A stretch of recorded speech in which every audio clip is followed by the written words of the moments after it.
Hi friends, welcome back. So I want to have a chat with you about Tesla stock, Tesla pumpers, and doing financial content on YouTube. So let's start with this. This is a message from a loving fan coming in from mcr.ay Maine. This is a private message on Instagram. It says here, effing loser bitch, you are just a bitch. Why you speak about people like a bitch, big bitch, and loser. And this is coming in at 1:54 a.m. And this is the profile. It's no picture, 0 posts, 4 followers, following 5. mcr.ay Maine. Who knows if that's a real person or not? This could be a dummy account made by another creator. You just don't know. But this is the kind of stuff that you'll see on essentially when you do financial content on YouTube, and also to call out scammers. You'll get this kind of messages as well. It says here from 18 hours ago from Enon 2015, they write, Shinshong, where did Musk hurt you? If you don't know, when people write this kind of stuff like Shinshong, it's basically racist, making fun of your language. I'll just say this, I speak 4 languages. How many do you speak? Moreover, guys, I do this stuff all the time, and I try my best to educate you and inform you, and also to, dig into what scammers are up to, because perfectly frank, they are everywhere. Oftentimes people ask me, hey, Chris, what other channels do you like? And this is just honest. I don't really like most of the stuff out there because it's frankly a lot of garbage. But you have to understand the context that we're in. Way better than I ever could have thought it was. It was extremely simple, extremely easy. I'm going to break down exactly what I did, why I did it, the money that I make, and hopefully you guys can take this and make the same money, if not more. And we all just print money together in the options world. My Tesla stock price target for year end 2024 is $3,000 per share. In 2024, I am expecting the 2 biggest catalysts to date in the history of Tesla: robo-taxis doing their first fully autonomous fares somewhere on planet Earth, most likely in the US, maybe in China, and the release of the $25,000 Tesla, aka the Tesla Q. My Tesla stock price target for year end 2024 is $3,000 per share. If Google price is 134 and I have 10 shares, 10 shares. Put up the calculator. I have 10 shares of Google. 134 shares. Hold on, wait. Say it slow. Yeah. Google stock price is 134 and I have 10 shares, right? Google price shoots up to 140. How much money did I make? You gave a share. So I mentioned this before, but I got to mention it again. So a large portion of the audience in social media basically can't do math and they can't read. It's an easy way, a nice way to put it. But you got to mention these things because if you understand kind of the largest audience out there, it'll make sense of like why certain channels are popular, why you see comments the way that they are. Take a look at this. So this is the national proficiency levels in math and reading in 2022. Looking at 4th grade and 8th grade. Basically what this chart shows you, you have the light blue and the gray. Light blue being proficient and above, gray being basic and below. So basically only a third of the people can do math and can read at a decent level. Moreover, you'll see this kind of stuff as well where, headline, this is from 10 years ago, but it's not going to be changed that much today. U.S. adults below average in literacy and basic math. Take a look at this and you'll see, guys, see what I'm saying. People come to me and say, hey, Kevin, how do you run all these businesses and get so much stuff done, and yet you're still able to provide really good value, not just for free, publicly, but then you go into so much crazy detailed value that I didn't even know I needed in all these amazing courses that you have, and you keep adding value to them. So when you're new to the market, basically the only thing that you focus on is price of the stock. You don't look at any other numbers. You don't think of anything else. You just look at the price. Is it going up or down? And then the most common question then becomes on YouTube is, okay, what's your price target? Okay, what's your price target? And so then all these channels, they essentially title their videos and they make videos just basically showing price targets because that's all your average viewer wants. If you want to protect yourself from the scammers and protect yourself from these kind of basically unrealistic price targets, this is sort of why we want to educate and have a community where we can call out BS together. And I always appreciate coming back every day because this is what we talk about on this channel. And I'm really thankful for you guys coming back. So take a look at some of this more stuff and you kind of get a sense of the world that we're in. What happened in the past doesn't fucking matter. It is completely irrelevant. What matters is what's going to happen in the future. Then for transport, if we take the $460 billion per year by 2035 and we apply 24 price to earnings ratio, the Tesla stock price for just the transport subdivision would be about $8,900. So $8,900 we can say is likely to be Tesla's stock price by 2035 just from their transport. So if they were just of $38,078 per share. And then if we add all those price targets together for each one of those subdivisions, I'm predicting that Tesla's stock price in about 15 years will be somewhere around $48,893, which from today's date is roughly 47x where we are today, which is a lot, And the reason why I'm showing you these things is because when people are pumping you all these crazy numbers, like if you can't do basic math, then you just accept everything, right? It's like, oh, okay, well, I guess it's going to be $48,000 a share, whatever. On how to retire on Tesla stock. So why Tesla stock? Very quickly, if you are here for the first time, I'm a Tesla bull.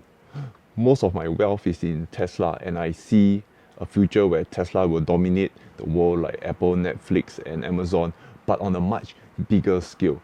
You see that Tesla is not just a car company, but a utility, energy, artificial intelligence, life savings, robotic manufacturing company disrupting the biggest industry.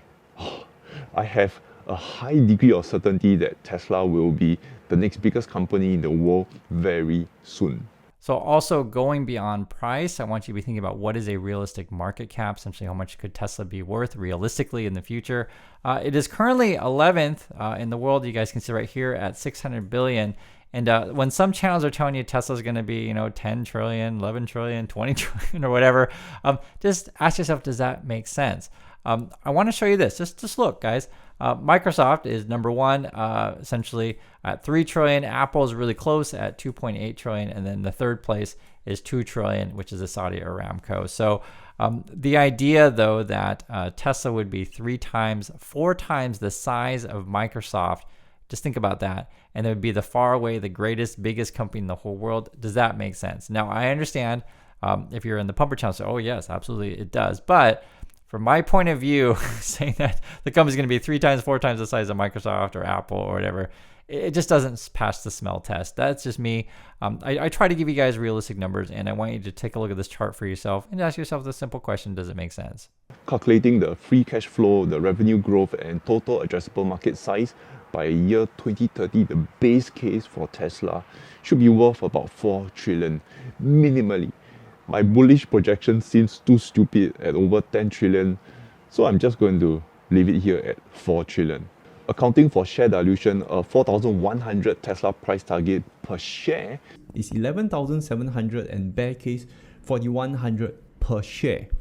Most projections will take the midline, but I'm taking a price target of 6,900 nearer to my bear case, giving a higher margin of safety. When a channel only talks about stock price and they only show you charts, that basically means they're not telling you very much at all. But essentially, that's what the average audience wants. They just want, what's the price going to be? Is it going to go up or down? And that's it. I want you to learn a little bit more about the market, learn a bit more about the world. And that's why I try to do my best to keep you informed. Now, this is something that happens with, say, Tesla stock as well as part of the scam, is basically it rides on past performance will equal future results. Basically, they're saying, hey, it happened before, it's going to happen again. If someone went up, 100x or whatever, it's going to 100x again. And I always caution you on that because this is very simple. I hope it is, at least. In the early days of a company, it's very easy to double, triple, quadruple. And I say very easy because it's not easy. In fact, most companies fail, but it's much easier to go from $1 to $2 than it is to go, say, from 1 million to 2 million, or say go from 1 trillion to 2 trillion. Like the jump is much, much greater, right? Earlier on, a company can grow much faster than later when the company is more mature. It's much more difficult for a company to double. I'll think of it this way. If I hire 1 employee and then I go to, hire 2 employees, suddenly I've doubled my company size, right? I got 2 employees now, but to go like say from 1 million employees and hire another 1 million employees to double is much more difficult. So as the numbers get bigger, it is more difficult to continue. And get you some generational wealth. Because believe it or not, what you going to do if your job fire you? If your job is paying you $20 a day, right? So not my fault, $20 an hour. So an 8-hour shift is $160. So if your job fire you tomorrow, or COVID happens one more time, or a pandemic happens, how are you going to take care of your family? I'm teaching you how, but you don't want to come get it because you worried about whatever. All right, so come get the knowledge. This person will be able to take care of their family during COVID. All right, who else will be able to take care of their family? Oh, this person. Everybody's financially free in Honey Drip. Oh, who else? Who else is going to survive during the next pandemic? This person. They bought QQQ puts because they made that in the day. Who else is going to survive during the next pandemic? Oh, this person. And the last thing I want to mention, I want to make it really clear. I don't like most of the channels on YouTube. And basically, if anyone out there is selling you some sort of scamming class, $500, $1,000, $2,000, or whatever it is, it's a scam. It's not going to give you the results that you want. And essentially, they're promising you hopes and dreams and charging you a bunch of money for it. This is YouTube. This is a platform. And in fact, if they really cared about you, they would just put out a bunch of content for free, which I try to do for you every single day. So that's all I have to say about these things. I just want you to understand the context of YouTube, who the audience is, and how to protect yourself from scammers. Don't just focus on price. Focus on educating yourself, and I hope you come back for more. So thanks again for watching, and I'll catch you next video. Take a steak sponsorship? Oh man, someone asked me this What's before. your price? I feel like everyone has a price. 100 million a year? I don't know, because it has to be a point where it's so high that I would be irresponsible for saying no to it. And if you completed the sponsorship, let's say a year later, and your audience turned on you, would you be comfortable with the money and the pushback? Part of me if all feels 4 like, million DM'd you on Instagram and said, we hate you because of this. I don't know, because I feel like part of my audience understands the financial aspect of it, and I feel like they would be like, yo, Graham, you're an idiot if you say no to this. Like, we get it. I'm hoping that would be the response. The future, how are you going to be a millionaire with passive income in the future? I was going to be screwed. In high school, I had such bad grades. I was actually comparing D's and F's with one of my friends to see who got more D's. Oh my gosh. Like, no joke. It was terrible. I hated school, hated tests. I was a bad test taker, never did homework. I slacked off. I did the minimum to basically just not get expelled in terms of my grades. I was screwed. Way better than I ever could have thought it was. It was extremely simple, extremely easy. I'm going to break down exactly what I did, why I did it, the money that I make, and hopefully you guys can take this and make the same money, if not more. And we all just print money together in the options world.